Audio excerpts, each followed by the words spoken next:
Um,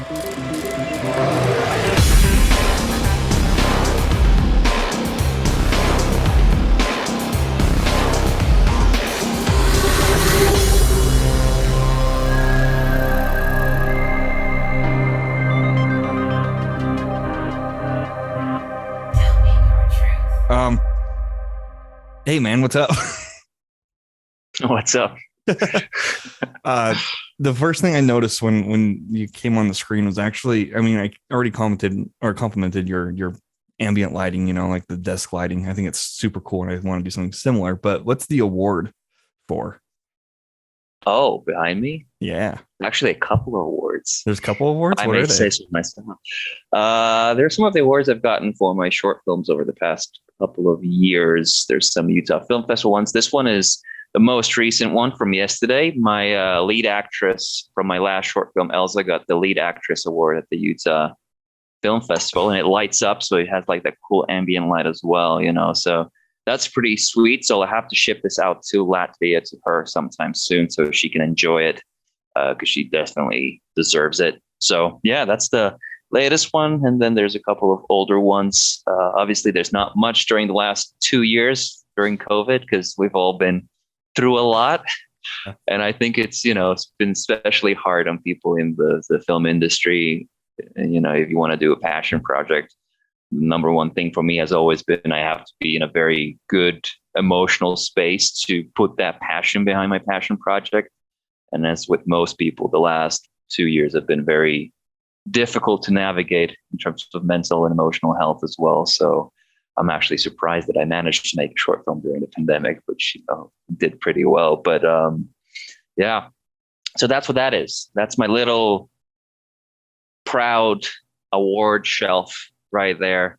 I don't put it on the mantelpiece up front, because I'm too shy about that. I don't want to be like, hey guys, as soon as you walk into my apartment, I want you to know that there's awards in this house. You should treat me with respect. That's really humble, though. Well, congrats on your win. I didn't know you won. Like, I mean, we are Oh talking a little yeah, bit yeah, about the yeah, festival before we recorded, but I didn't know you yeah. won. Congrats on that. Yeah, thank you. Yeah. What short film was this? Was this the Elsa. Yeah, it's the one that I shot in Latvia in fall of 2020. that's So the it one was Connor helped you on, right? no, that was No. Oh. the one Connor helped me with was Livonia, which was 2019. That was a while ago, right after we graduated from the University of Utah. So this one was a solo project that I just sort of did. Oh, I didn't know that. That's dope, man. Yeah, sometimes they just do things. Well, and I don't know, man, like I guess keeping tabs on you, and whenever you posted, I'm like, Walter posted, yeah, like it's so cool. But it looked like you're doing a lot of commercial work over there, and I guess COVID hit. And like, how did COVID treat you, like being in a different country at the time? It's actually quite weird because I was in Latvia when COVID started as a thing. And I stayed in Latvia up until May of last year when I finally came back to the United States. So I was there through most of the pandemic. And like you said, I started my own little digital media company there in Latvia, and we did mostly commercial work. Because for a lot of filmmakers, that's what pays the bills, right? Unless you're a constantly working feature film director or cinematographer or any of the positions, then a lot of your income is going to be from commercial work. And then every now and then you're going to do something for yourself, or it's like a passion project, or jump on a feature or short film. And that's what I've been doing. So I did a lot of commercial work. And surprisingly, I don't know how it turned out to be that way, maybe because Latvia wasn't hit really hard up until 2021, really. It went quite well. Like we only had 1 month at the beginning of the pandemic, which was, I remember specifically, was April 2020. So 2 months into the pandemic when it became a serious thing for the first time and everything went on lockdown, that we had no gigs throughout April.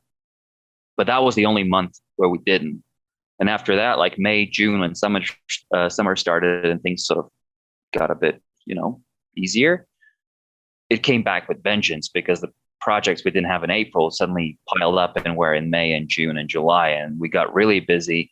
And after that, we could not complain about not having work. If anything, there were moments where like we're taking on too much. We should say no to some of these smaller projects and actually think about what we want to do and don't want to do, which was amazing, right? So I'm super grateful that that was the situation I was in, because I know a lot of people really struggled. A lot of people went without gigs and job for months, and maybe it was geography, because of geography where I was in the world, and because Latvia for a long time was not hit as hard as the rest of the countries, both in Europe and then across the ocean here in North America.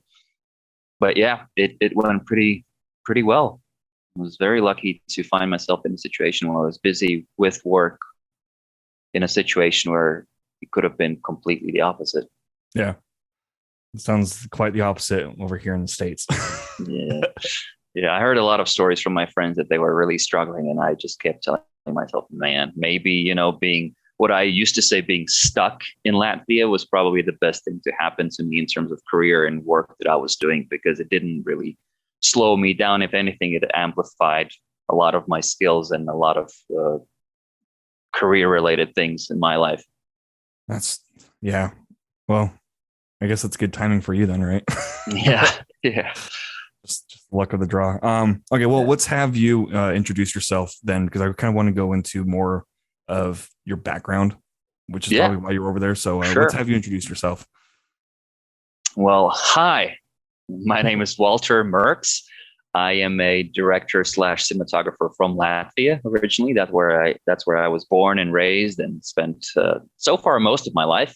Once I hit the age of 39, then I could say that most of my life is spent abroad. But right now I'm still mostly have lived my life in Latvia. And I work mainly in commercial industry, do a lot of commercials, a lot of commercial projects as either a director or director of photography. And then every now and then I either help on a feature film or short film, or I make my own when I feel like it. And I just love movies, man. That's where it's at. What was the first movie that you saw where you're like, this is something I could see myself doing? Oh, Lord of the Rings, the trilogy for sure. Did you see those in theaters? Yeah, I saw the second and the third one in the theater. The first one I saw on TV, and that's what really got me into it. And I remember, this is interesting. What I love about movies is that sometimes with time, your opinion about movies is going to change. Yeah. The first time I watched the Fellowship, I thought it was the most boring of the three. I didn't really love it, right? I loved the Two Towers and Return of the King because there was so much more action. And as a kid, you just want to watch battles, right? You're all about the action, one of these massive battle scenes and fights. And now the Fellowship is easily my favorite because there's so much more relationship going on, and the character development and everything in the Fellowship is just, incredible. So it is now my favorite of the trilogy. And it's interesting because it started out being my least favorite, and then over time it became my favorite. And I think it has happened with a lot of other movies for me too, where either I loved them at first and now I'm kind of like, it's okay, or the other way around, where I didn't think they were super interesting, and now I have a deep love and appreciation for a specific movie. And I'm assuming you love the extended over the right? Once you go extended, you don't go back, man. It's hard. I think once I was either at a hotel, I can't remember where I was watching it, but Two Towers was on, but it was the the studio cut. It wasn't the director's cut.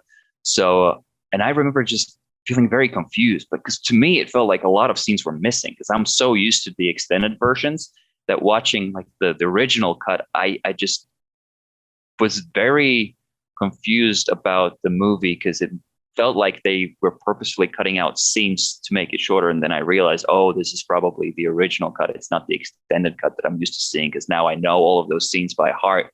And it just feels like a completely different movie once you take those out of, Yeah. Yeah. My first experience with it is actually, it's similar to Harry Potter, where I didn't know about Harry Potter, and because they both came out in 2001. So I was in first grade then or something like that. But my dad was like, Lord of the Rings has dragons, you'll like it, and then Harry Potter has magic, you'll like it. And we just watched the VHS or DVD or whatever it was in his apartment. But that's how I was introduced to Lord of the Rings. Yeah. And the thing that I find really fascinating is that when I was watching Lord of the Rings as a kid, Yeah. like I said, it was all about the battle scenes and the action. I didn't realize how dark those movies are in terms of the theme, right? And I think it's very similar with Harry Potter. Is we can watch it as a kid, and like you said, there's magic and there's all these wonderful things. But then when you watch it as an adult, you also have appreciation for the themes they have there and how dark the story actually is and how dark some of the scenes are. And you don't see that as a kid. So I really appreciate projects like that where it can be viewed both by, kids and adults, and they will both get different experiences out of the same movie pretty much. Yeah. And I mean, you mentioned watching movies and not liking them and then liking them, later on if you revisit it. And that actually happened yesterday because I was watching Jurassic Park, The Lost World, like the second movie. Mm-hmm. And for the longest time, I did not like it. I hated it. I'm like, this is just a pointless sequel, right? Yeah. But then yesterday I was like watching it and resonating with the themes. And I'm like, oh, I did not catch these themes like on my other viewings at all. Like it just went over my head. And those themes, are like super relevant to like stuff now. And I'm like, man, mankind is fucking stupid. Yeah. I mean, that's what happened with what I would say is probably one of my all-time favorite movies is Terrence Malick's The Thin Red Line. Watching it as a kid or like a teenager, I didn't understand it. I was expecting a war movie. So again, I wanted action. I wanted something like Saving Private Ryan, like storming the beaches of Normandy and stuff like that. But it wasn't there. So I was very disappointed. I was like, this is not a war movie. I don't want to watch it. It's like this artsy crap, whatever. It's not for me. But, and then I had to rewatch it when I was in college here at the U. And it struck me completely differently, like to the point where I rewatched it twice after I watched it, for university purposes. And then I watched it twice again and I love it. Like there's just this, it's one of my favorite films in the way that it's crafted and the message that it has. Because what I realized when I was a kid, I thought it was a war movie. And now I know it's an anti-war movie, right? It's just, it's just so deep and it just touches these themes of us as human beings and why we do what we do, and just this situation that those soldiers find themselves in and the questions that they ask themselves. And I think it's one of the greatest pieces of cinema created in the 20th century. So now I love it. And I used to think it was just this pretentious crap, right? So things change. Yeah, I haven't seen The Thin Red Line, and I've only recently gotten to Terrence Malick films. He's a difficult one to get into because some of his films I can see like he kind of pushing it, but some I think he gets spot on. Is the cinematography pretty similar to like his other films then, like where it's like, I don't know, Malicky, like in Tree of Life? Oh yeah, it is. It's definitely very Malicky, which I also appreciate because you can't really imagine like a war film with Malicky cinematography where it's wide shots of moving camera and natural light and this almost ethereal sense of, existence within the frame. So, but that's what I love about it. You take the ugliness and the brutality of war and you combine it with this beautiful scenery and the way it's shot. And it just, these contrasting forces, it's just amazing that the battle between the beautiful and the ugly is, out of this world. Want to watch it now. Yeah, you should. And then let me know what you think. If you think it's crap, it's fine. I know a lot of people that watch and like, yeah, not my cup of tea. Yeah, I mean, I don't know. I feel like there's at least something to appreciate about films that you don't even like, but I don't know. The one director I can't stand is Lynch, David Lynch. I don't think I've watched a single movie of his where I'm like, this is actually really good. I mean, I think it's tricky. If you're going to be a director that definitely has a style, right, then you're risking of obviously having a fan base that adores you for the fact that you have style. Let's say Wes Anderson, Christopher Nolan, he can make whatever he wants and I'll still deem it good, right? I mean, even if it is slightly on the crappy side, I'll be like, yeah, but it's Nolan, right? And then the other side of the coin is that you have people that just don't get it. Like I know a lot of people that just hate Wes Anderson films. They're like, no, not my style at all. Like I don't like. Oh, is that you? I hate Wes Anderson. But I appreciate his aesthetic. It's just it's too OCD for me, where it's like straight up perfect almost. Yeah, no, I get that. I can definitely see that. So I understand that. But again, that's directors with a specific style. Yeah. Because most directors can kind of blend in and yeah. shift and change, but then there's the handful of those that just won't. They'll do what they're known for, and that's it. You're not going to budge them to go somewhere else. And I think Lynch is one of them, right? He's going to do his style no matter what. Oh, yeah. And he knows that too. And it's like he totally embraces that too. And let's be honest, he doesn't give a shit if you don't like his movies. He couldn't care less. No. And you know who else doesn't give a fuck if you don't like their movies? Christopher Nolan. Well, Ridley Scott. Oh, yeah. Like when he was making the rounds recently for millennials or whatever, and people were like trying to cancel him on Twitter. I'm like, you think he cares what you think about his movies? No. But that's cool. What made you come over to the States and then study abroad? I mean, I always had the dream of studying in the United States. I wanted to do that for my bachelor's, but because of how much it cost to get your bachelor's degree for an international student, I ended up doing that in England instead of America. But then once I came around to the idea of getting my master's degree, that was more appealing because for your master's degree, there's much more financial aid available and grants and things like that. And it just was more realistic for me to come and do that here. And at the time, I already had some sort of a very small but a relationship with the film department at the University of Utah because I had been there through my travels. I came to the States in 2014 for a road trip. Did a classical American road trip, California, Utah, Las Vegas, Grand Canyon in Nevada, and then flew back home. And while I was in Utah, I stopped in Salt Lake City, and I knew that they had a film school here. And I went to see the people there. I spoke to them, expressed my interest. And then by the time I submitted my application, they could put a face to my name. I wasn't just one of the many names in the application pool. And then I got in. So I just decided that if I want to go and learn more about making movies or the industry, then obviously America is the place to do it because this is where, 80% of movies that we see on our screens everywhere in the world comes from, right? So it's the best place to do it. Working for the mouse, Yeah, working for the mouse. I mean, the mouse pretty much owns everything these days, so it's hard not to work for the mouse.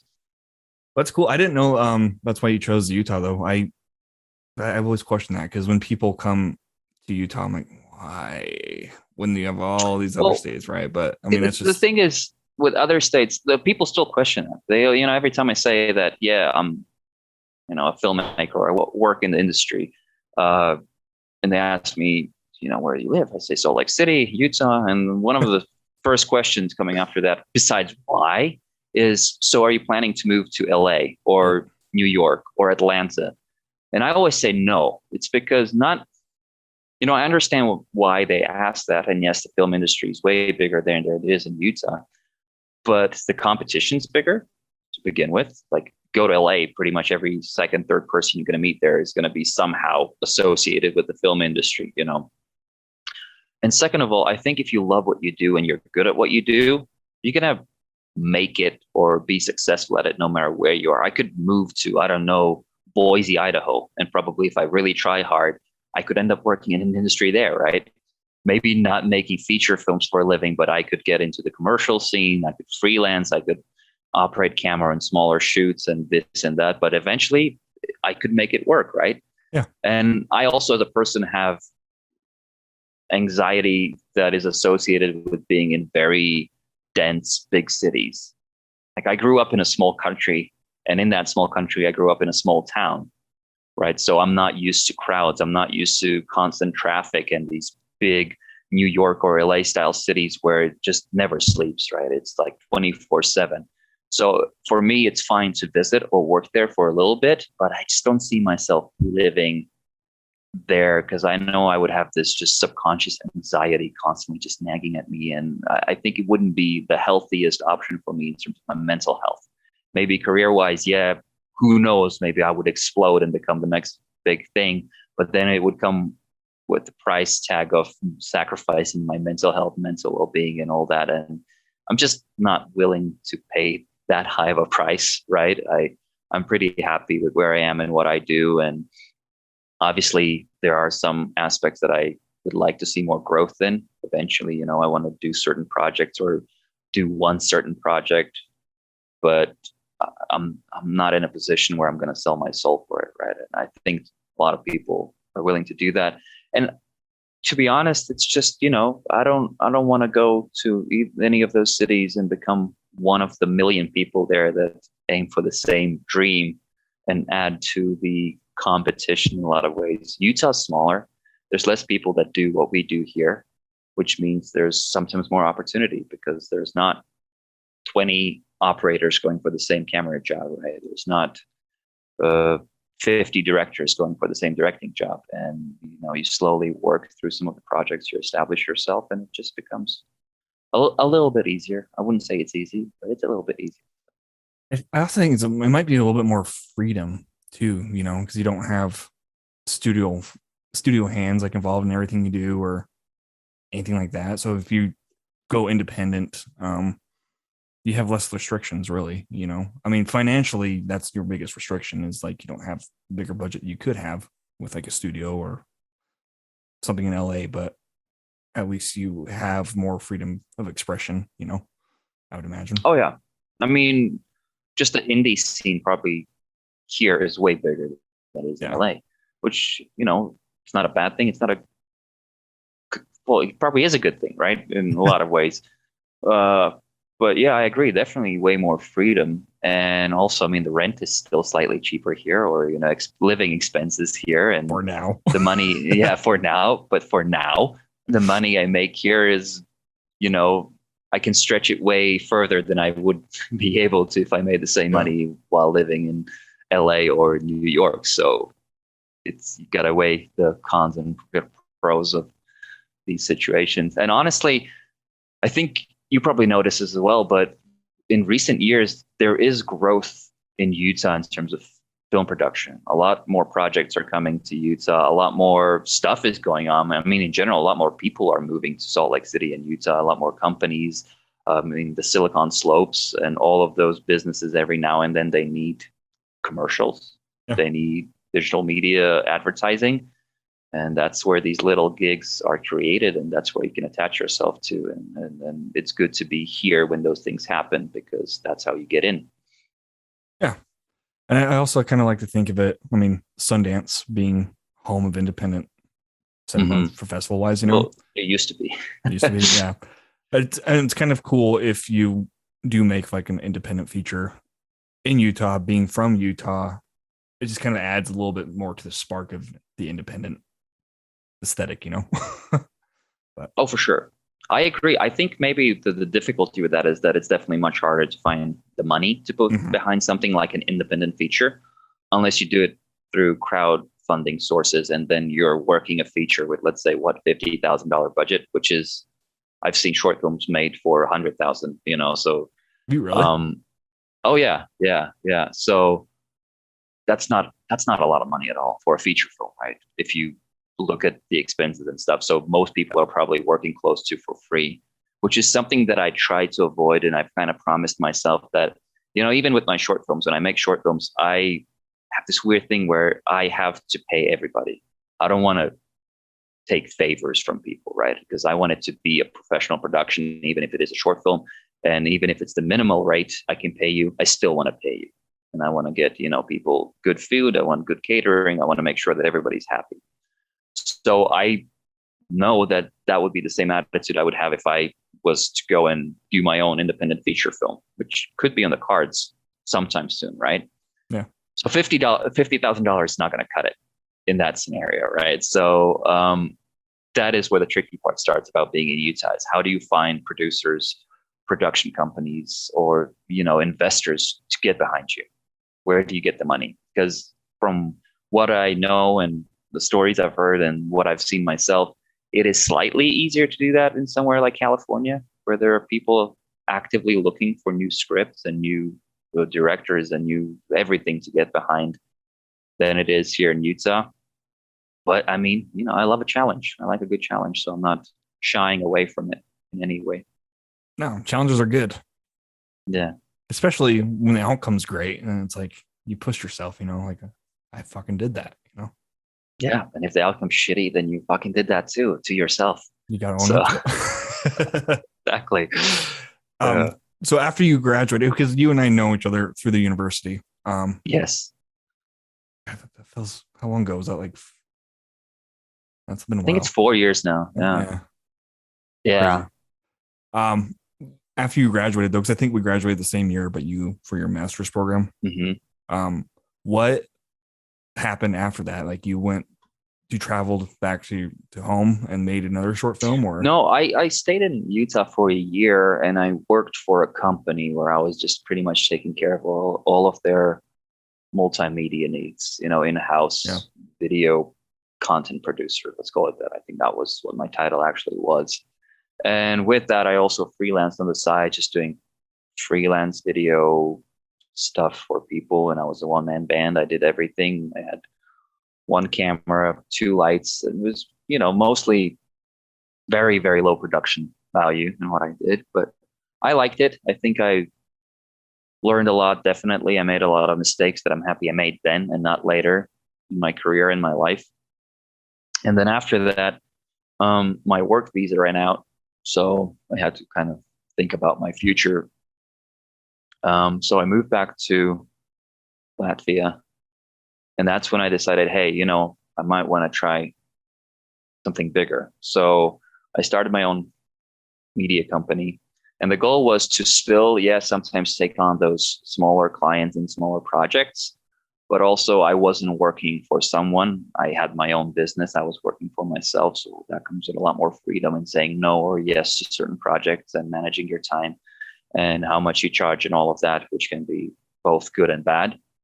But, I got more into the commercial world. I ended up being on some like really big commercial sets, and I ended up doing projects completely solo again. So it was the beautiful spectrum from these one person small projects to 60 people crews on bigger commercials where we just maybe helped with the camera department or we helped with grip or whatever, our part was. And through that, I definitely learned a lot. And that's where my exposure to all of the cameras that I ever had wanted to work with, my dream became, a reality. Because when we were at the University of Utah, they only had one Red Scarlet, like one of the older Red Scarlets, and that yeah, was the pinnacle. That was the best camera you could get your hands on at the University of Utah if you wanted to shoot your project. So whenever I got my hands on that, it was like bliss. Remember for yours, with your yeah. short film, we got that, and it was like, yeah, we're shooting on a Red Scarlet. We're like Felt good. legit. Our sound design wasn't there, but our camera, we had the Red Scarlet with some nice lenses. So we did that, and after that, I had this obsession with, now I have to shoot with all of the Reds that there are. Then I want to do like the Alexa Mini, the actual big classic Alexa, and the Venice, and all of these cameras that I wanted to shoot with. And during my time in Latvia, I actually managed to do that. I different projects, but I shot on all of these cameras, and it was really cool to actually work and learn and develop myself as a cinematographer. And then I directed a lot of projects there as well, including my short film, and improved myself in those areas. And by doing that, the number one thing that I discovered is that I know fucking jack all about all of these things. And there's so much more to learn, right? Yeah, Maybe, I know enough to get by, but still, every time I still walk on set, doesn't matter if I'm the cinematographer or director, like the day before, I'm kind of shitting my pants. Like, oh, what if I mess up this time? And then my career's over because I don't know this or I don't know that. And I don't think that's ever going to end, man. I think in this specific industry, there's so much changing, not just with technology, but like the shooting style and which direction in terms of art direction everything is going. And every project's so different that every single time I'm nervous because I don't know enough about these topics to be like cool, confident walking on set. And I'm okay with that. I think that's one thing that when you accept that that's how this works, then I'm just gonna learn. I mean, I still spend half an hour to an hour a day watching YouTube videos from professional DPs and stuff across the world that just show how they do their light setup and how they work their cameras and just how different things work, just to educate myself. Because at the end of the day, that's all I can do to get better. But yeah, so Latvia was very good. And then I moved back here And I took a job with a production company in Salt Lake City that produces a lot of short documentary style videos every now and then, like commercial style videos as well. But it's a lot of short documentary work, which is very interesting because I would say most of my experience is in narrative or product slash fashion commercial style videos. So mini docs is something that I really don't have a lot of experience with. And now getting involved in that, it's again a learning curve, but it's a very interesting learning curve because directing a narrative versus directing a short documentary, as you can imagine, is very different. So it's interesting to apply some of that knowledge and take it over. So it's probably because you don't know exactly what you need to shoot for a documentary. Like you might know some basics, but like, yeah, there's so much information that you're learning on the go, essentially, right? Yeah, and it's like every project's so different. Like you just said, that you don't know, for example, what to shoot for the B-roll until you've shot the actual interview and you know what the story's going to be, right? Because you can't just go out and like get a bunch of random B-roll and be like, yeah, you know what? All of this is going to work well with whatever we're shooting tomorrow in the interview because no, it gets pretty tricky. And then maybe the idea you had in your head of what the documentary is going to cover and what it's going to be about turns out to be completely different to what it actually is, because maybe the conversation suddenly took like a sharp left and went somewhere completely, different from what you imagined. And you got to roll with it. You can't be like, actually, no, come back. Stop talking about that. I want you to talk about this, because then you're acting as a narrative director saying, hey, this is my vision and I'm enforcing my vision on you, instead of letting the subject actually talk freely about what they want to talk about. Yeah, you have to kind of be unbiased in the whole thing. I kind of sad that I didn't take the advantage at the school to take a documentary class.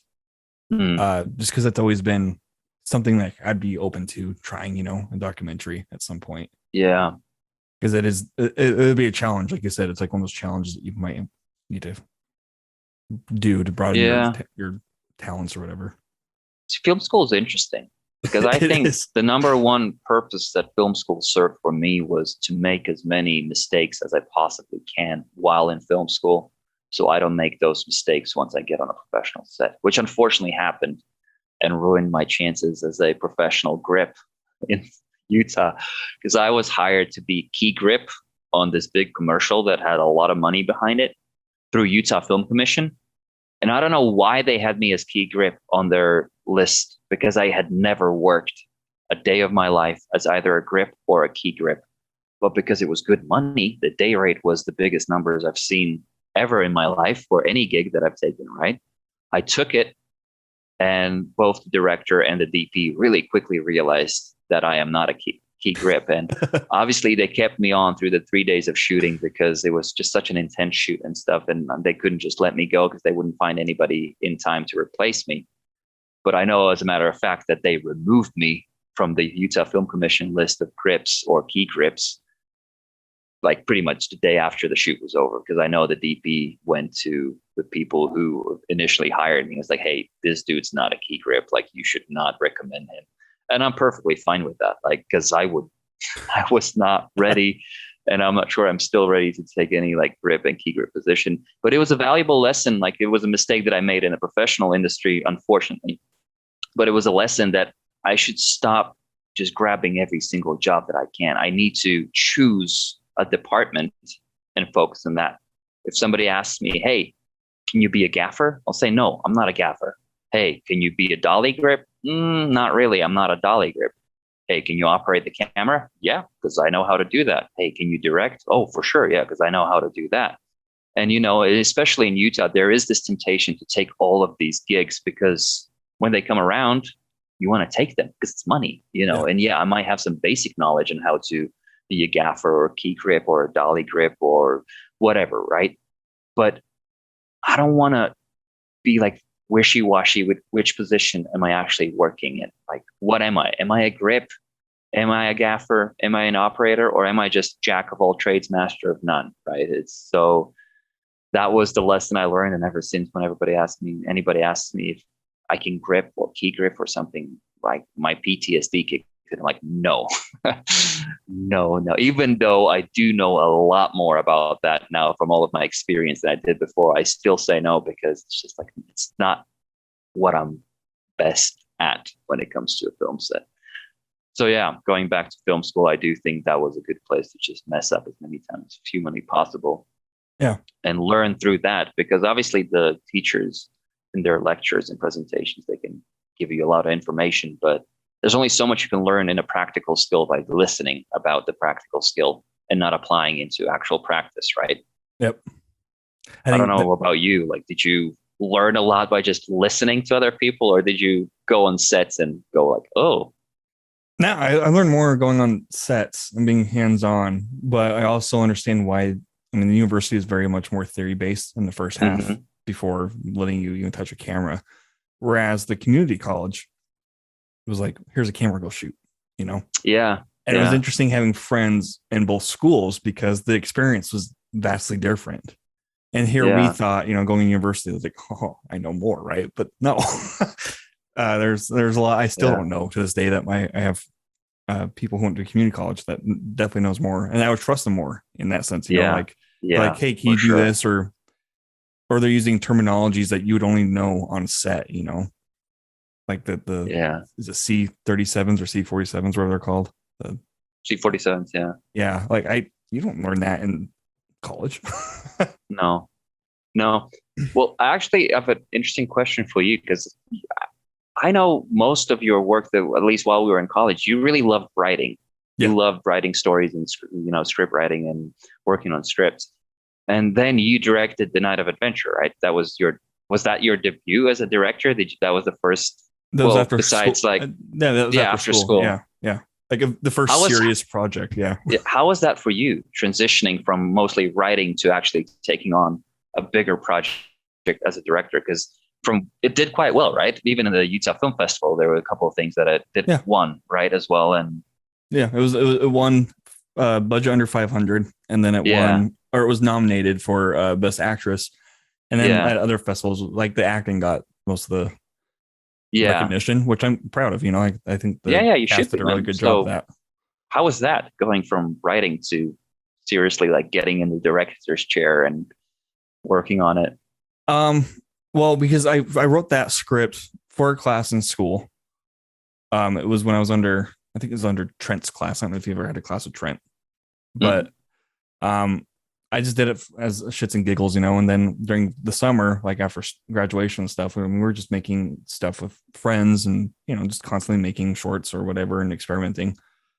And then I sent it to one of the guys I wanted to produce it with, and I was like, I want to try this just to see if, you know, what could come of it. And it was like 36 pages. So like, it was more than I would have liked a month ago, you know, a month before that. Like, I don't know, you just got to push yourself. So anyways, we got it done in like 2 weekends and like one day of reshoots. And then it was, so I liked it. And it was nice to know, from writing to directing, to answer your question, is I knew the story more since I wrote it, you know, and I had a better idea of like how I envisioned stuff. And then even that, from the script to the director, like, I mean, even like as far as like editing goes with the music, I mean, like I always heard like a certain sound at the end of the scene, right? Like writing it. I never conveyed that to my dad who composed it, but like there's still that sound that I heard, and I'm like, no fucking way. Like it came through the script somehow, or through the visual image. Like it, you know what I mean? Like, it was cool. I want to do it again, dude. My next thing I want to do is a feature. Yeah, well, that's the big step up, budget. Isn't it? Yeah, it's the big step up. It's interesting because after Elsa, my last short film, I promised myself that that's the last short film I'll make, and the next one's going to be a feature. Because, you know, I was like, I got to stop making short films. I have to step up and do a feature. And now I'm, you know, in pre-production to do another short film, and then there's probably going to be another short film after that. Just because they're so much easier to make, right? I can save up enough money to fund it myself. And B, I still feel like I want to get out a couple of mistakes and a couple of experiences as a director, and, you know, putting these short films together before I attempt a feature film. So I feel confident and comfortable enough, because it is such a big jump. And I think it's much easier to recover from one bad short film that you made than it is to recover from a very bad first feature film that you made. That when you try and go for your second, investors will look at your first and go like, well, yeah, I mean, so I want to be, if not 100%, then 90% confident that my first feature is at least going to break even or is going to be interesting enough for somebody to pick it up and at least put it on Amazon Prime, right? So it can actually stream there or something. So I think it takes a lot of balls. So I applaud you for going for that, because I still feel too nervous to make that leap to a feature film. Well, it's nerve wracking. And it's more nerve wracking because I'm sure, like, I mean, you might put together like a rough edit, the footage you got the day before, like if you have free time just to see what it looks like. Mm-hmm. But I mean, you don't know exactly what you got until it's in post. And then the whole time you're shooting, like, you're like, well, is this enough coverage? Like, or did we get this right? Is the lighting okay? Like, I just, you don't know. Is the sound okay? And a lot of times the sound's not okay because of, what do you call it? Yeah, just, what do you even call it? Yeah, just ambient noises in the background. Like, yeah, if you're shooting in the city, especially. And that was the biggest takeaway with like Map Adventure, is we shot by a freeway, which I found out that was a big mistake, and I should have done ADR on some of the stuff instead of trying to compress the audio as much as I could and make it still sound okay, right? But that's another thing I learned too, is like, maybe for the feature, maybe I should not edit myself and just pass that on to somebody else, just to have that relationship and something. I don't know. I agree, man. You got to take a risk every now and then, though. Oh, for sure. And I think what a lot of people maybe don't quite realize is that, yes, filmmaking is a form of art, definitely. We could technically call ourselves artists, but the way it's different from a lot of other forms of art is that essentially with filmmaking, unlike, let's say, with painting, where you paint, let's say if you work in a bigger painting, you work every day on it for a week, 2 weeks, 3 weeks, right? And then once it's done, you can sell it and you can work on your next painting. Yeah. Or you work on 3 paintings at the same time. What a lot of people are surprised to learn when I talk to them about the process of filmmaking is that if it's a short film, like you said, it's 2 weekends of actual pleasure of being on set, filming, seeing things come to life. If it's a feature film, it's anywhere between a month and 3 months of actually on set, seeing it come to life, making it. But then it's months upon months of pre-production, planning, writing, figuring things out in terms of finances, locations, crew, team, everything, right? And then months and months and months and months of post-production with getting the sound right, the edit right, the rough cut, the coloring, the this, the that, the. And it's all very technical. A lot of the times the whole creative aspect kind of goes out of the window. You just have to make it technically good. And you're working on it as a mechanic would work on a car, just trying to fix it, trying to put things together. And yeah, that's why I would say like the actual art part is while you're on set, right? And maybe while writing, as a writer, you're coming up with ideas. But then there's just weeks and months of very technical, almost business-like interaction with your project where you're trying to get things done. And I think those are the times, I don't know about you, but where it sometimes gets like really difficult, because ideally I would just want to be constantly in that artsy stage of, oh, we're on set, like action. Oh, can you just, let's, for this take, can we just make it a bit, whatever it is when when you're in the director's chair and stuff, or behind the camera, you're like, hey, can I try a bit of more of an angle? Can I move into a wider shot and this and that? I wish that was every day. The reality is it's not. No. And it's not even if you're somebody like Christopher Nolan, right? You still have to go to studios, talk business, talk contracts, spend months trying to get the right team together, roll this, and then in post-production and marketing and all that craziness. And then you get those couple of months where you are the director. You're sitting in a chair or you're on set, you're watching this little monitor and you're watching all of your ideas come to life and you're excited. And then it goes into post-production, right? And then you're kind of watching it again, but it's a different level of excitement in that. Yeah. So I think this is interesting dynamic that we go through with all of this. So it's art, but at the same time, it's very removed from what I would say the original concept of being an artist is. Yeah. Yeah. And it's interesting too, is, as a writer, we put so much focus on the script. We want it to be perfect. It has to be shot. This line has to be said, but I mean, the final draft isn't done until the final cut of the movie, really. I mean, you're shifting stuff around, you're cutting stuff that and you spend so much time on set shooting a scene that might not even end up being in the final product at all. Oh, yeah. I mean, how many times, and even getting extras or some talent for like small parts, you hire them and they get paid, but it's not guaranteed they're still going to be in the final product. Yeah.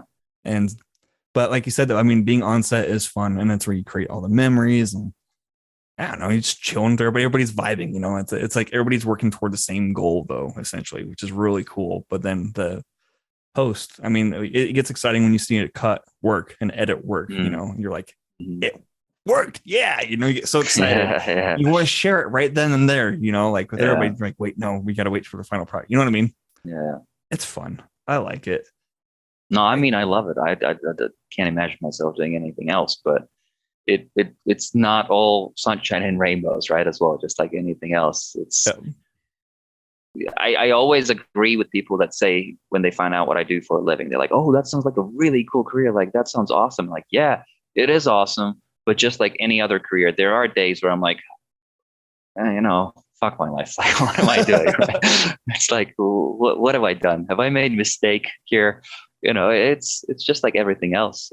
It has a lot of ups and a lot of like very strong ups, but it also comes with the occasional downs. And I think that's just life in general. Yeah. I don't know. Have you worked with Taylor Deuce at all? No, he was a local here and then he moved to LA, but he always said to me that's a miracle that movies get made. Yeah. I'm like, it's true. Even like the worst movies. I mean, the fact they still got made, it's like a clap for themselves, like an applause, because like it's likely it could have never been a thing. And that's why I would applaud to pretty much any movie that is made, unless it's glorifying Nazis, right? Like you don't applaud for that sort of movie. But like you said, you kind of have to applaud for any movie that is made, because knowing how much work, how much preparation, how much everything goes into it, even if it doesn't turn out to be, the next Lord of the Rings, even if it goes straight to the garbage can or whatever, right? It still deserves respect for being made, for people getting behind it, putting effort into it and making it, because it is such a weird thing, isn't it? Movies in general, such a weird concept when you think about it. Is you write a story, so it's a story. Then you find people that kind of resemble what you imagined they would look while you were writing the story. Then you get a bunch of this modern technology that captures movement, capturing little frame by frame images. You point it at people for multiple days, multiple months, while they deliver the dialogue that someone has written. Then you sit in a dark room, you go through all of these images, and you find what you think are the best representation of reality, because that's what movies try and do, right? Most of the cases, like show reality on big screen. And then you glue it together, you add some music, some sound, you put it out there, and a bunch of people come over and they watch something fake that is trying to be real on a screen. And they pay money for it. It's the whole concept is bizarre when you think about it. Well, it's like when you pull something off too that should not be pulled off, like it shouldn't have worked at all, like an in-camera trick or whatever. Yeah. And you tell people how it was pulled off, and like, what? No way. Like in Lord of the Rings, for example, like the scale to size, like having the actor stand closer to the camera for depth perception or whatever to make other people look smaller. It's just like that shouldn't work, but it does. No. It's so cool how it works. It's just making and sometimes it works to the extent you're like, you want to ask why, but you don't. Let's say with the Inception in the hallway scene where, they actually built a rotating hallway, and instead of using CGI, they rehearsed with the actors to be able to have a fight scene in a moving. It's like, you go like, wow, okay. It's just why, but also slow clap, right? It's like incredible. That's movie magic right there. And I think that's one of the things that I like about Christopher Nolan to an extent, that he's willing to push the boundaries of what you can do with practical effects instead of going to, green screen and all that stuff. Well, the thing with Christopher Nolan too, I think he's a master at like piecing together stories that should be not making sense at all.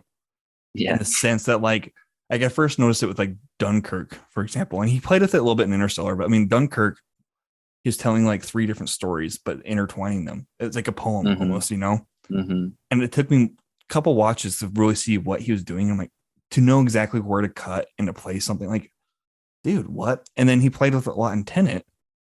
And like the final act, like where everything's going backwards but forward at the same time. Oh, Like you have to know exactly where to cut. Like, I don't think anybody could ever just be like, oh, I'm going to cut here and it'll make sense, right? Like, wild.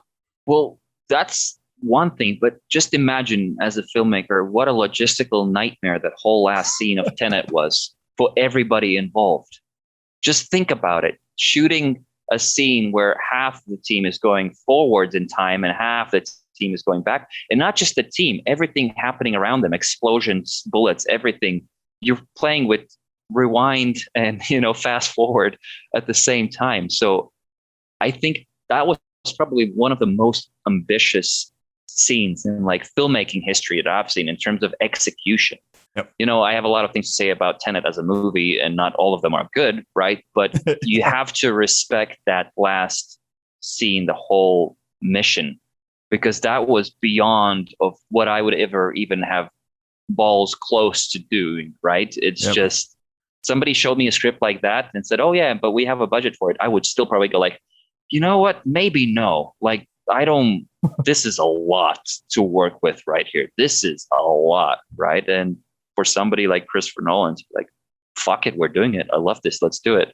Yeah. And then he branches off and shows different scenes of characters going forward in time, and then branches off again, showing characters going backward. And like, you're just like, dude, I think I need to rewatch this to like really try to see who's on whose team and where they are in each scene, because it's all methodically placed. It's just, it's a craft, and I think it's like you said, it's a testament to his ambition. And I think if filmmakers don't aspire to that level of ambition at some point in their careers, it could be the smallest thing too, where like it might not look hard to us or whatever, but like to them it was groundbreaking, like breaking out of the shell essentially. Like, you got to take the risk, and it might be a huge payoff or it might not be, and you might dread life, but you might appreciate it. Yeah. And I don't know, have you seen the Netflix series The Movies That Made Us? No, I have not. I just recently watched all of them, but it's taking like Die Hard or Elf or Home Alone, and just like all these movies that made us, right? And they're talking about the productions of all these movies and the actual like development hell that they went through. And I don't know, it's fascinating. It's just more testament to movies. Should watch it. Yeah. That's actually sounds very down my alley, so I should watch that for sure. Yeah, especially if you like Die Hard. I mean, it's hard not to like Die Hard. I still consider that to be a Christmas movie, by the way. I know there's a big debate going on. Is it a Christmas movie? Is it not? I'm like, yeah, it's on my Christmas movie list. So's Eyes Wide Shut, but nobody talks about that. I haven't actually seen it. So. You should watch Eyes Wide Shut if you like Kubrick. Oh, okay, yeah. So he's an acquired taste as well, isn't he? Yeah, it's kind of like a sexual fantasy Christmas movie. It's interesting. Okay. Nothing to represent Christmas like a sexual fantasy. So when you worked with all your cameras that you wanted to work with, what was your favorite camera that you kind of like want to stick with going forward? And what's your favorite combination of like lens to work with on that camera, and why? Oof. I mean, it really depends on the budget of the project and what it is. The simple answer is to anything that's I would call indie. Yeah. I really love the red cameras, like a Red Dragon I worked a lot with the Red Dragon, and recently I worked a lot with the Red Komodo, which is the new smaller version of the Red cameras, and that's been on a lot of commercial shoots that I've been on. And if I can either partner that up with either the Cooke lenses, the Cooke Primes, or the RE Zeiss Prime lenses, then that's my sweet spot right there. Obviously, Alexa Mini on slightly bigger budgets because that's just the go-to. And if it's a indie film or a short film or whatever, or a commercial that has slightly more budget, I will ask for a Alexa Mini with the Cook lenses and work with that. I haven't really gotten into working with anamorphics because I don't think I understand enough about anamorphic lenses to say that I'm super confident with work with anamorphic lenses.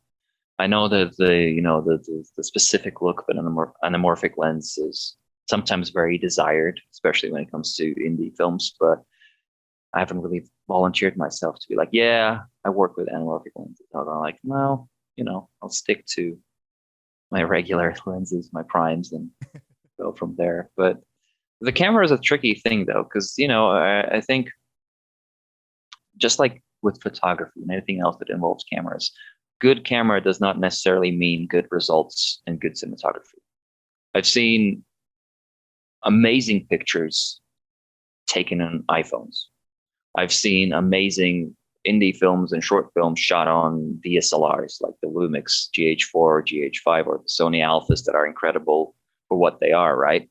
And I've seen really shitty stuff made on Alexa Mini, right? Just because it's a good industry standard camera is not going to mean that the final result is going to be industry standard, incredible cinema.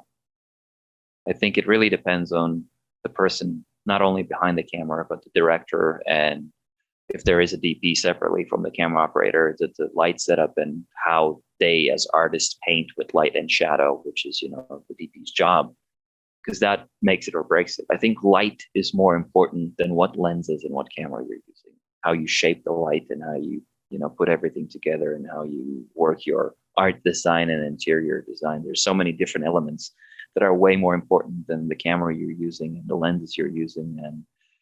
And I know it's like a boasting factor. I know that a lot of people will be like, hey, for our production, we got the Alexa Mini, or we used the Red Dragon, or we used the whatever, right? And we had these lenses. And you're like, okay, cool. And did you have a boom operator? No. Did you have a sound designer? Oh, no.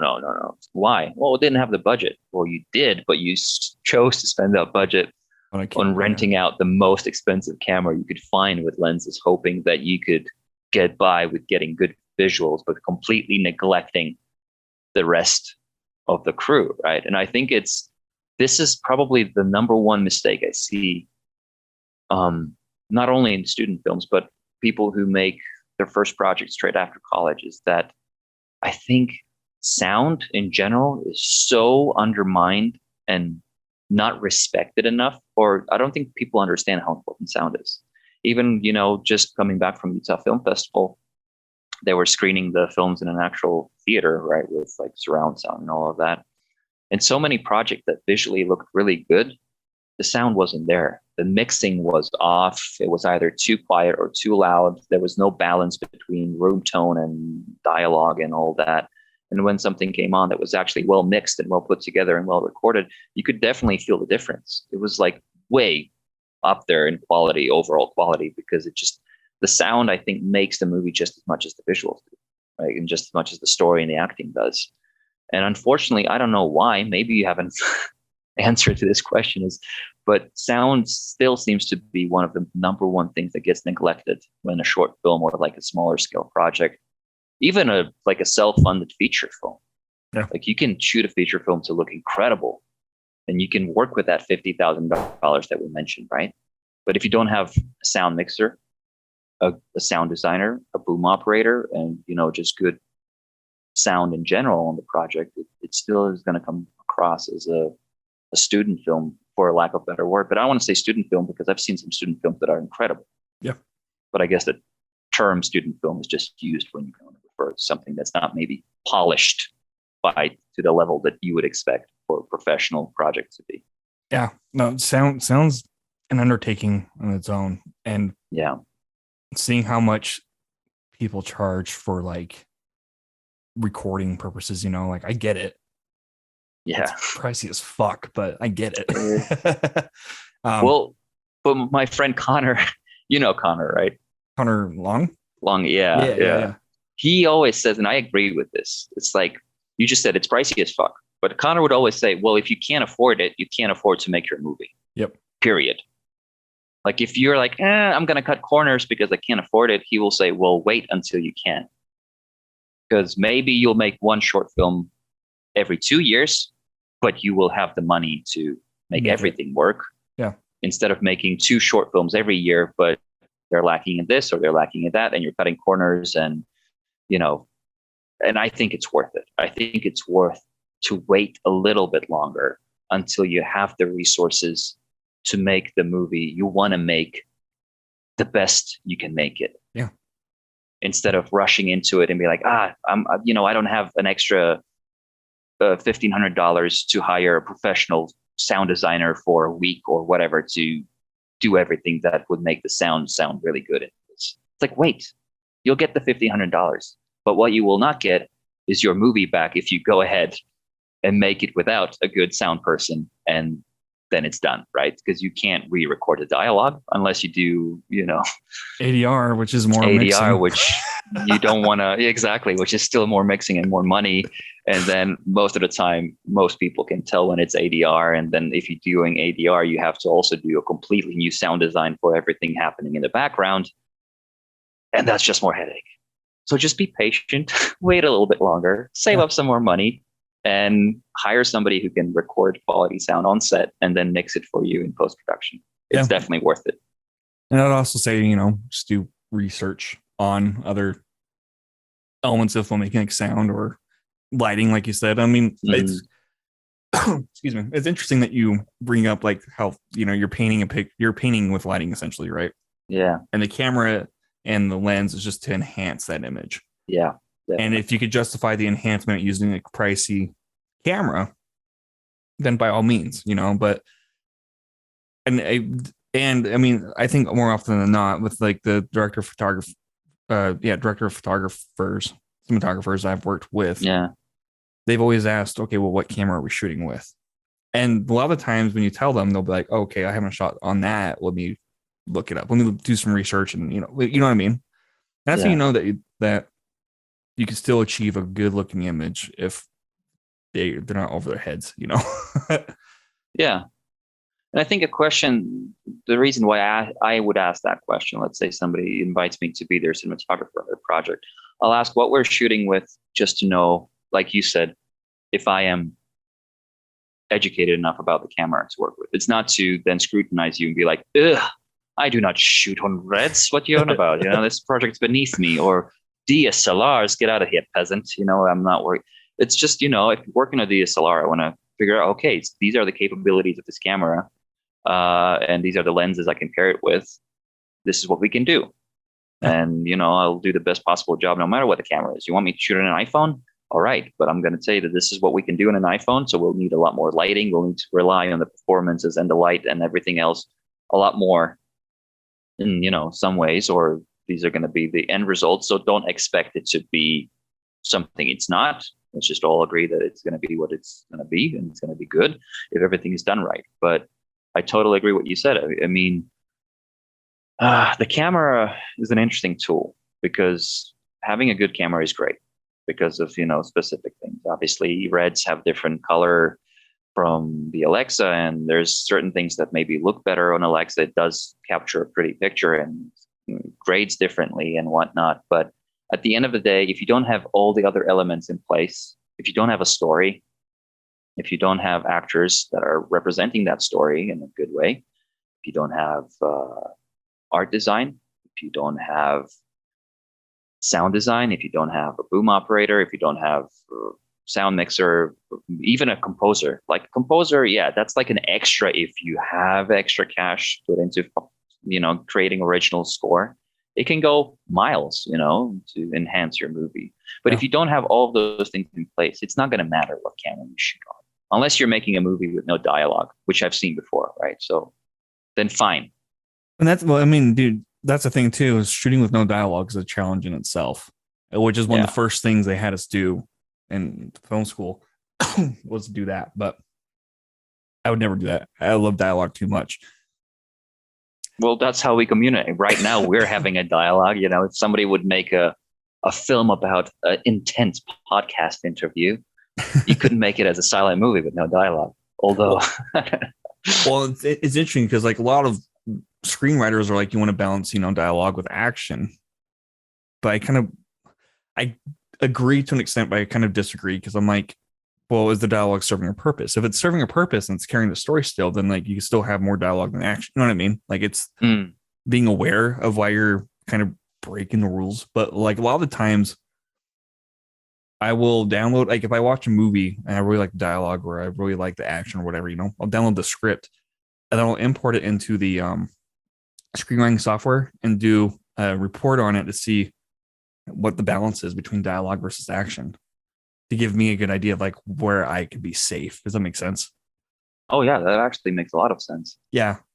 And I think the number one thing that I try to live by as well is that when possible, show, don't tell. Yeah. Because I think sometimes there is that temptation to over explain things in dialogue out of the fear that audience is not going to get it. And I think that's kind of unfair towards your audience because you're assuming they're stupid. They're not going to get what you're trying to show or say. And I think you should always give a bit more credit to people watching your projects or any film that they will, most of the time, probably understand what you're trying to say. And they will have a much better reaction if they have to think a little bit instead of, over explaining everything through dialogue. So there's literally no room for imagination left. Yeah, Spider-Man. Just kidding. I haven't seen the latest Spider-Man. I kind of wanted to wait until it comes out somewhere in streaming services because I'm the only one I know. Like my wife is not interested in going and watching the new Spider-Man with me. So I'm kind of like, I'm not going to go and solo watch the new Spider-Man, although I kind of want to see it. But yeah, I don't know. So I've heard it's really good. I mean, I think they did a very bad job of trying to deny that all of the Spider-Man are going to be in there. Because as soon as I heard that it's a multiverse, I was like, they're all there. Like they just had Into the Spider-Verse, the animated film where they brought up different Spider-Men from different universes. Like you don't have to like going to the extent they were going to like having both Andrew Garfield and Tobey Maguire denying like Die Hard they're not in the movie. Everyone's like, they are, we know. Yeah. I'm sorry if I ruined this for some people. I mean, I haven't seen the movie, but I'm already not you already know harboring any illusions that they are not in the movie. Dude, at this point, it's one of those things where it's like Cat's out of the bag. I wonder what their angle was, for trying to deny it. Probably because it was more speculation. I don't know. Yeah. I mean, more people probably went to the movies because they wanted to have that confirmation that they were right? Which is what I would go to watch it for as well. What I'm interested in about is just seeing how they're introduced, which I don't know because I haven't watched any of the potato recordings on YouTube where people literally go into a theater with a phone and then post it on YouTube. It's like, why? Like, what benefit does this serve to anyone? Just to get clicks. Yeah, I guess. But, so I'll watch it eventually. And I'm intrigued to see how they're introduced and what the storyline is. But I was not shocked 1% when they said, they're in the movie. Like, yeah, that's what everybody expected. Yeah, well, it's interesting too. I mean, talking with my sister and her fiance, who are like younger than I am. Yeah, I think they're Gen Z, and I'm millennial, but like my Spider-Man was Tobey Maguire. Like I remember. Oh yeah, everything about Tobey Maguire. They like hate Tobey Maguire's movies. Really? Yeah, and so like when somebody was on screen, I'm like, yeah, childhood. Then I'm like, but these other younger people probably don't understand it's the OG, Yeah, that's actually a good point. I didn't even think about it that way because a lot of them probably haven't even seen the original 3 Tobey Maguire Spider-Man movies. So they don't have the excitement because I'm like you. That's where I would get my hype is seeing Tobey Maguire because Andrew Garfield is kind of in the middle. Like It's cool that he's there, but he's not my Spider-Man, right? No. And Tom Holland is cool because he was in all of these recent Marvel movies and he's part of the Avengers. And obviously I've seen the Avengers and he's Spider-Man, the current Spider-Man. Like I know he's the Spider-Man, but Tobey Maguire, like, dude, those movies, when those came out, it was revolutionary. It was like the first, I remember those are the first superhero style movies that I had watched as a kid, like way before anything like Captain America happened and all of that. Spider-Man was the superhero, and I bought the CD with the soundtrack because I love the soundtrack so with much. The original. Nickelback. Oh, dude, yeah, Nickelback, the music video. Once MTV, Yep. every time that song came on, I would like turn it up and be like, "Yeah, Hero." That song was like on my playlist on my little CDs and everything, and he yeah, he made a difference. And to me, he's still probably the better Peter Parker slash Spider-Man, just the way he carried himself through those movies. Because he's a geek, he's a nerd, right? Yeah. Where Tom Holland's a cool kid, just like Andrew Garfield. He was like slightly too cool for school, in my opinion, to be like this geeky student who discovers superpowers. Well, it's interesting too. I mean, like Sam Raimi did it, right? And they still hold up, by the way. If you rewatch them, they still hold up. But she was, they're like, those movies suck. I'm like, but you do know Sam Raimi's in charge of the next Doctor Strange, right? Like, do you know who Sam Raimi is? She's like, no. I'm like, oh my God. Yeah. It's cool. I mean, it is what it is, but yeah, nostalgia purposes, I wanted a remake of like Hero when that certain Spider-Man might appear, and I don't think about it, but yeah. See, I don't know what you don't have to spoil this for me, but if I was in charge of, I don't know, dreaming big here, right? I would use the original soundtrack of introducing each Spider-Man they appeared. Imagine if they used the original soundtrack from the first movie, when like their theme. Yes, the theme from the original Spider-Man when Tobey Maguire's Spider-Man appears in this one. That would be epic. Like Danny Elfman, dude. Exactly, and that scene pops up on the screen. You put the original theme behind him and then just mix those together.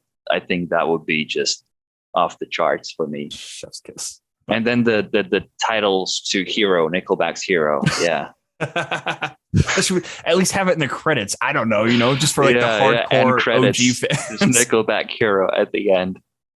Well, I was explaining to my sister. I'm like, it was at the end of the VHS, like after the credits. She's like, what do you mean? I'm like, literally, like after the credits rolled, they'd have this one extra special, which is a music video for Nickelback's first Nickelback Spider-Man song. And she's like, what? And that's an interesting concept, isn't it? How long has it been since like a rock pop band has created original song for like a Marvel superhero movie? I know like Eminem did Venom, right? But that's like hip hop rap, which is more popular these days. But something like Nickelback for like a Spider-Man or like a Captain America or Iron Man, it just doesn't. I mean, Iron Man obviously, used the AC/DC probably. Well, that or Black Sabbath, and Black Sabbath obviously for the theme song, but you don't have a band. You don't really see it. Yeah. No, exactly. You don't really see it anymore that much. Like when I think Daredevil with Ben Affleck, I think Evanescence. Of course, yeah, classic, man. But I guess it might have just been a trend for that time of. So imagine like Doctor Strange and Foo Fighters. Like if Foo Fighters made a theme song for Doctor Strange, dude, Dave Grohl making a cameo too. Would be badass. But just like imagine music by Foo Fighters in one of these Marvel movies. That'd be cool. Or if Marvel is not ballsy enough, maybe like DC, can with the band, pick it up and like involve rock music more with the heroes. What did you think about? Did you see the latest Batman trailer? Yeah, did. What did you think of it? I'm actually very excited. Yeah, I kind of feel like DC has realized that after the Nolan's trilogy, they kind of went crazy with the whole Justice League and the Batman, and I think they were trying to fight with MCU too much in terms of who's the better franchise and there's better movies and stuff. And I think now they, at least from what I can tell from the trailers, it feels like they're going back to their roots a bit more. It almost feels like the animated series from the atmosphere that I'm getting from the trailers, which I used to love the animated series as a kid, like the Batman animated series. Oof. Watch those all the time. Those are really well made. And I feel like this has the same sort of a feel to it. Yeah. It's like dark, but it's not like artsy dark. It's just the right level of dark. Yeah. I'm excited for it. And I kind of like what Pattinson looks like as Bruce Wayne and Batman. He's not a bad actor. No, he's not. I think he kind of people give him they don't give him enough credit. I know that he is in the Twilight Saga or whatnot, but he's a really good actor. Like you give him a good part, and he actually has range, and he's very likable as an actor. And I'm very excited to see what the future holds for him. Yeah, it's very similar to like Adam Sandler, where yeah, he's not serious usually, but like when he gets serious, I think he's but Adam Sandler kind of puts himself in that box, though. He does, yeah. He does too many Adam Sandler movies for people to be like he's anything but Adam Sandler movies, right? And then when you see him in something serious, then you're like, whoa, who's this guy? Like, where has he been all of his life? But yeah. I think, I don't know if I'm right, but I kind of feel like Adam Sandler is cast typing himself all the time. Probably very similar to like, I don't know, Will Ferrell or typecasting himself all the time. Only comedic actors, I guess. Really, I don't know. What'd you think of Dune? Did you watch Dune? I did. Did you like it? I mean, I love it in terms of what it is as a visual film. My issue, I wouldn't call it an issue. But I think one thing that I felt lacking was that I thought that there were too many characters introduced in too short of a time. Yeah. I didn't get attached emotionally to anybody. Yeah. So when people disappear, I don't want to spoil anything for people who haven't seen Dune yet, but when people were written off in script, I felt no sadness. I felt no, because you spend so little time with these people and they're trying to build these long relationships they've had in such a short amount of time that I don't like. I honestly think it would have worked better as an HBO series. Like if they had a full 2 seasons of Dune, I think that would have been better in terms of character development. Yeah. But obviously visually and as a movie, it's incredibly beautiful. It's incredibly well shot, directed, just everything about it is magnificent. Maybe aside with a bit of lacking in the character department, but that's hard to do with that sort of grand picture in general. Especially because the book's so dense anyway. Yeah. And the book spans, like the book jumps a lot of time too. It's not like the best written book. Anybody says it's the best written books lying to themselves. It's a good book, but it's not like the best written book. But I only asked that because Greg Fraser was in charge of that, and he's also doing the Batman. So I'm like, dope. Yeah. Fraser. Yeah. Where do you hope your passion for filmmaking and being a creative artist of sorts, like where do you hope that will take you next? Next, good question. Honestly, I really hope I can try out new things. I mean, this next short film that I'm currently in pre-production for is going to be my first comedy I ever attempt. I've kind of always been on always been on the drama side, more serious stuff that I make, but everyone has always been encouraging me to try out my in comedy. For some weird reason, they think that I might be good at it, so we'll see. But I'm pretty much done with the script for it, and now planning all the logistic stuff. So I hope to make a comedy, and even if it bombs and it's not great, at least I can say I tried and tried it. And eventually, obviously, I would like the next step to go into more consistency in terms of what I do. Yeah. Like obviously right now I really focus on cinematography and directing, but I also do quite a bit of editing because it just becomes part of the job here and there, especially if you work for a production company that sometimes doesn't have enough resources to have separate editors for specific projects. I jump into editing, or if I do something freelance that's a smaller scale project as well. But ideally, eventually, I'd cut that out of my workflow as well and just focus on those 2 things. And then eventually, that jump to the feature. It has to happen. It has to happen, dude. It has to happen. But, and then you have to, showcase your Oscar in your front living room when people first walk in. I would be much happier with a distribution deal with A24 than probably. Do you like Oscar. A24 more than Neon, or do you have a preference between the two? Because I feel I like would they're the say two push 24, A24. They're both pretty artsy fartsy in a lot of cool but ways. I love what A24 does. Have Yeah. you seen the new trailer for the Daniels brothers movie? But the what? The Daniels, the guys that made Swiss Army Man.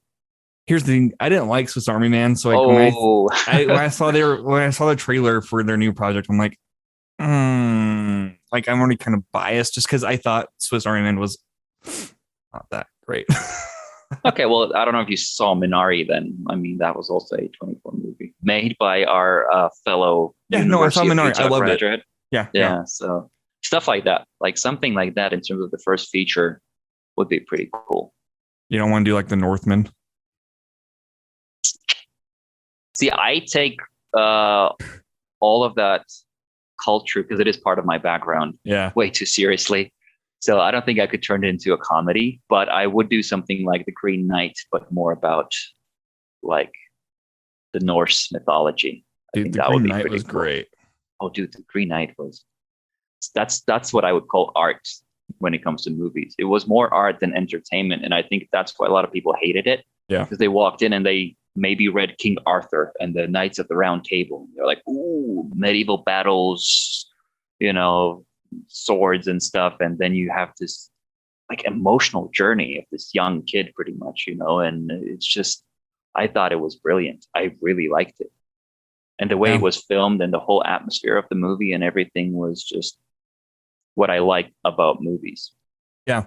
And the writing too. I mean, there's a scene where she's talking about like the color of red, like what it means, you know, made me second guess, like, was there red in the movie that I didn't see before that has meaning to it, you know? It's like you Yeah. have to like rewatch it, like really like let Yeah. it soak in, you know? Yeah. And I think there's a lot more going on in that movie than people maybe know upon the first time watching through it, right? Yeah. Who did that? Was it David Lowery, right? He did that. The only movie of his I did not like was Ghost Story, but I often think about it, which I think is a good thing. So like I want to revisit it. You didn't like the 30 minutes of eating a pie? No, that's actually my least favorite. I'm like, dude, I could have watched this on YouTube for free. Like that was my mindset, like watching that scene. But there's so much behind it, you know, the emotional stuff. And I'm like, I should probably give it another chance and not be a dick about it. That's on my list. Same thing with like You Were Never Really Here with what's Joaquin Phoenix. I don't know if you ever saw that movie. Oh, yeah, I saw that one. Yeah. A while ago, but a lot of people love that and I didn't like it, but like I often think about it. You know what I mean? The fact I think about it, I'm like, there's something maybe worthwhile to like appreciate, you know?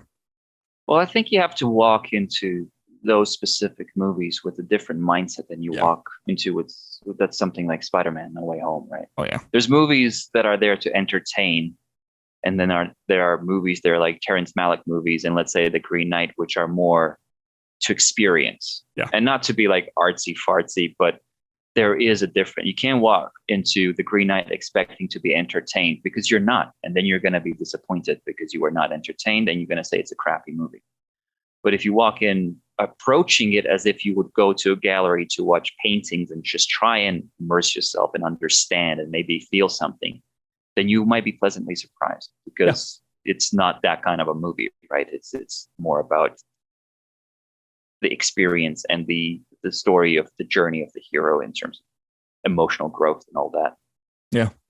A24 would be a good distribution. Yeah. So A24 next, baby. Keep at it, man. Exactly. What are your fears about it then? Do you have any doubts that like you constantly face? Oh, who doesn't? Am I good enough? It's like the number one question I guess everybody always asks themselves, you know. I think imposter syndrome is a pretty common thing when it comes to movie sets and creating and stuff. But I'd say my biggest fear probably is sabotaging something myself. I would say I'm my biggest fear because let's say with anything, I might stumble upon something that's a great idea or, you know, take on a project that I have great ideas for in terms of directing or the cinematography style. And then I start backtracking, thinking, oh, no, that might be too complicated. What if I don't know how to execute this? And I start limiting myself which, is, I think, very common for a lot of people in different industries, not just film necessarily. So I kind of have to work with that and learn to allow myself to be a bit more bold, a bit more adventurous, a bit more dangerous when it comes to how I do things, and be okay with that. Because, like you said, you just almost fake it till you make it in a lot of ways. And maybe another pandemic would be pretty scary, like a really tightening of everything, because then you'd be like, oh, well, what do we do now? Dude, that's the thing too, is like with the pandemic still going on, like when can I go out and attempt to shoot, without having to worry about protocols, or you know what I mean? Like when can it be more lax and not so worrisome and uptight? Not just for me, but for everybody on set too. You know what I mean? I don't know, dude. That's a thought too. And I just had another thought about the fear is, and I think this is kind of an interesting one, because at one point I was working for a client that really wanted to make a viral video. They didn't really care what it was about. They just were so emphasized in making a viral video. And as we know, that's not how it works. You can't try and make something viral for it to go viral, right? Something just happens. And I kind of need to take the same approach when I go with whatever scripts or stories I write. I want to get to a place. My fear is that I will care about success too much, right? That I will write or make something in hopes that it will be accepted into tens of film festivals. It will get awards, and I will get picked up by A24, and then it's going to move on to the next project, where that shouldn't be my number one concern, right? I should be concerned about making something that I think is good, that I put myself into. And even if it doesn't get accepted into any film festivals at all, I still can watch it and be proud of myself and proud of the team and be like, I made this and I'm very happy with what I did. Like I had to make this because it was inside and I wanted to put it outside. So, and it's a very fine balance, I think. It's very hard to not think about the potential success and just focus on the truth and the passion. But I think it's achievable. I think the less you care about success of something in a way, the more success it's going to bring. Because I agree with that. I mean, because you're not as focused on that, so you can focus more on, like what's making one tell the story. And I think each piece of film that comes out, I think there's a sense of everybody who worked on the film, I mean, mostly, the writer or the director, like how they relate to it. Like it's an expression of themselves to an extent, right? Which is probably where it's art, right? Yeah. But it's even just the process of it. It's always a journey, and like we always, like for me at least, I always learn something new about myself along the process of it. Yeah. Passion's good, dude. No, dude. That's what I hope to maintain. I feel like when I lose my passion, then I probably should start thinking about other career options, right? Well, on that line, like on that same line of thought, then like, how do you hope you can inspire others? I don't think I'm necessarily focused on the idea of inspiring others. I think what I would like to do more is have people recognize themselves or connect with the stories I try to tell. Yeah. There's, for example, with the last film, Elsa, some of the best feelings I've had about it is when people after the screening or after watching it come to me and they say, hey, that was really good because I've seen that situation before, or I've been in that situation before, or I've experienced something similar. And like it either made me angry or it made me happy knowing that, wow, well, that means that there's somebody else out there who maybe has similar stories, and they connect in some sort of way with the story that I've told. And maybe that inspires them to like do something with else or different in their lives to change a specific thing that they might want to change. But I think that's what brings the magic to me, is if I can relate with the stories I'm telling somebody and be relatable. Because at the end of the day, I guess all of us want to feel like we're not alone, not just physically, but like emotionally, that we're not alone in thinking this specific way, or we're not alone in being scared of this or worried about that. And if we can achieve that through filmmaking, then I think that's a pretty cool tool to use to send that message out there. And if I would inspire somebody, then I would just try and inspire young filmmakers who are scared of making mistakes and be like, don't be scared to make all the fucking mistakes you can. No, seriously, dude, get them out of your system. There's only Yeah. one way you're going to learn. Yeah. um, that's cool though. I mean, because movies as a whole are really communal and not just like in a Yeah. theatrical experience. You know, I mean, it's great when it's a packed theater, but when you watch a movie alone in a theater, you know, like one that, like, for example, like a Terrence Malick film where, you know, it takes you on this journey of Mm. self-reflection or whatever, like you kind of feel closer to the whole film or the filmmaker, you know, like there's like that sense of connecting, which I think is really cool to experience. Oh, for sure. I think if you can walk out of a movie theater, and this is not to say that let's say the MCU movies are not necessary. They are because they serve their own purpose, right? Yeah, yeah. Is it's you want to escape for 2 hours. You want to watch film that will make you feel better. That's great. But if you walk out of a movie and you literally spend the next couple of days reflecting on yourself because of that movie and trying to figure out if something you're doing is right for you or right for somebody else, and if you make a change within yourself and the way you act because of a movie, I think that's an incredible achievement by the filmmaker and the team and everybody involved, because you just change somebody's life, even if it's the tiniest little bit. Maybe it's the way I look at nature, for example, because a lot of Terrence Malick movies are reflecting nature as this big force. And, you know, and he does talk about God, however you define it, a lot. You know, he's not very forceful, which I appreciate, but he does represent like the beauty in nature and stuff. And that kind of changed how I view nature and still view nature, right? Now that when I go to southern Utah, for example, to some of the national parks and I see the scenery, just, I look at it differently because of Terrence Malick movies, which I think is a big round of applause to him as a filmmaker for making me feel differently about the world around me Yeah. and showing me a different way to look at things.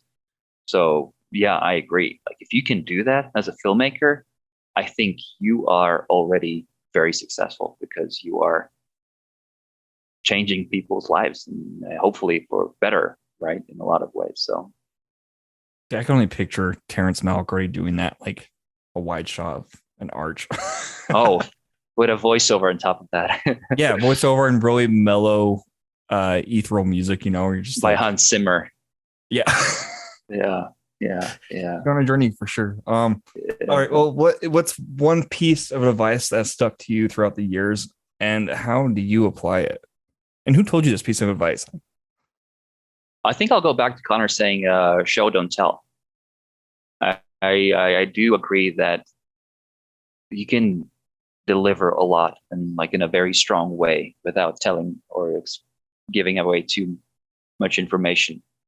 And I apply it when I write scripts or if I look at scripts, be it commercial or be it a narrative or documentary, even sometimes, is how can we tell more by showing than telling? Not overwhelm the audience with information, but to let them figure things out themselves.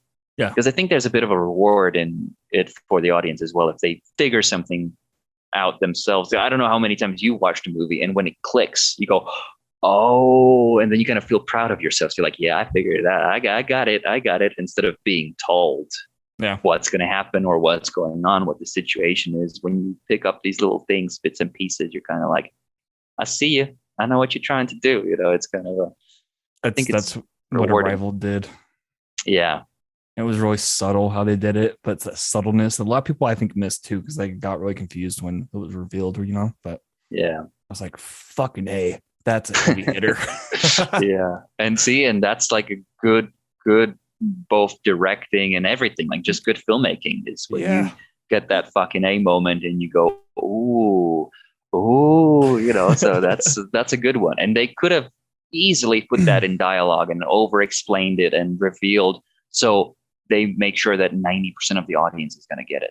But it takes the magic out of it, right? Yeah. Of figuring out yourself. Yeah. It's in there, but it's just subtle, but like it's enough to make sense. You know what I mean? Like Yeah. You need a small piece of information. Here you go. Put it in this huge puzzle piece yourself. Yeah. Yeah. All right. Well, Walter, where can people find you? Social media. You just dropped Facebook, so I don't know. And I dropped Instagram as well. So actually, they can't find me at all unless they know me on a personal level and have my email. But your website. Yeah. Anything? Actually, I'm working on one right now, so I can't give you one right now. But they can find me on the streets of Salt Lake City. They can find me in some of the local film festivals and not so local film festivals. Are your shorts anywhere online to view? Some of them are on my Vimeo page, which is literally just my first name and my last name, Walter Mirkss, which is spelled Mirkss. And then you can watch some of the stuff there. And Elsa is going to be there end of February, my most recent short film, after it receives the last notifications from the film festival that I applied to. So it should be out for public the 1st of March, around that date. So yeah. So check out your Vimeo is what you're saying. Oh yeah. Which is also mostly private. Or they can just, what? Well, I was gonna say the one thing I remember from Vimeo, because we had professors that pushed for it so much. I don't understand personally, like, why not just throw it on YouTube too? But the one clip they showed was like a guy getting farted on from the ceiling. I don't know if they. Oh yeah, I remember that. It was the sisters, the Sobrinos show that video. Yeah. So when people mention Vimeo, or that's the first short film that comes to mind. Is I had forgotten about that. Now that image in my head. Farted in the eye. Oh my goodness! Thanks for that. Yeah. So, anyway, well, thank you for coming on. It was nice to catch up. Oh yeah, that was awesome, man. Inspired me to write more short films now.